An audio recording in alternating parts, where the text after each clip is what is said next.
അടുത്തൊരു വ്ളോഗിലേക്ക് സുസ്വാഗതം. ഞങ്ങളുടെ അമ്പലത്തിലെ ഉത്സവമായിട്ട് രാവിലെ തന്നെ ഒരുങ്ങി അമ്പലത്തിലൊക്കെ വന്ന് പ്രാർത്ഥിച്ച് ആനയൊക്കെ കണ്ട് ഒരു ദിവസമായിട്ടൊക്കെ നിന്ന്.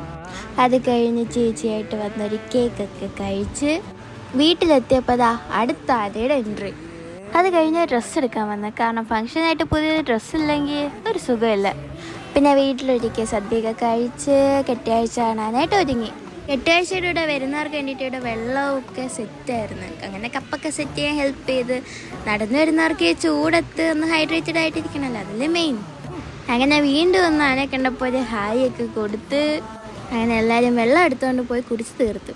പിന്നെ രാത്രിയിൽ മേളിൽ കയറിയത് ഉത്സവമൊക്കെ കണ്ട് കെട്ടിയാഴ്ച വന്നപ്പോൾ ചെറിയ പടക്കമൊക്കെ പൊട്ടിച്ച് 2 കുരങ്ങലുണ്ടായിരുന്നു. അതിലൊന്ന് ആ ദിവസമായിട്ട് കമ്പനിയായി, ഒന്നതേ അമ്മമ്മയായിട്ട് കമ്പനിയായി ഇവിടെ. അങ്ങനത്തെ ഒരു വമ്പൻ യുദ്ധമൊക്കെ കണ്ട് എന്നാൽ കെട്ടിയാഴ്ച മൊത്തം മേളെ കയറിയെന്ന് കണ്ട് ചുരുക്കത്തെ പറഞ്ഞ നല്ലൊരു വണ്ടർഫുൾ ഡേ ആയിരുന്നു. ഇത്രയും കണ്ട. അപ്പം ഇത്രയും കണ്ടതിന് താങ്ക് യു. Okay, by.